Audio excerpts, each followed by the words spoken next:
Hi buddies, welcome back. It's Anne-Sophie and today I'm going to show you how you can insert a SIM card to your iPhone 15. When we go to our drop-down menu, we see that we do not have a SIM inserted, so we do not have signal, we can't send SMS, we can't make phone calls, stuff like that. So first thing that we're going to do is we will look for our SIM card slot, and on the iPhone it's on the left hand side here. So you can take your SIM card ejector or a simple paper clip to open up that slot. So we will poke in the hole here and then this pops out, and now we can take that out as well. And you see we have a space for one SIM card.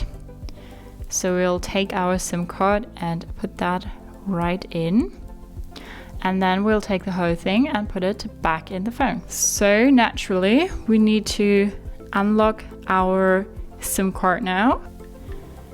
Say okay, unlocking, and now we're back in the phone. And now we have a signal, so we can now send SMS, make calls, and whatever else you can do with your SIM card. So that's how you can insert a SIM card to your iPhone 15. Hope you liked it, hope it helped. If so, thumbs up, share and subscribe, and I hope to see you next time. Bye.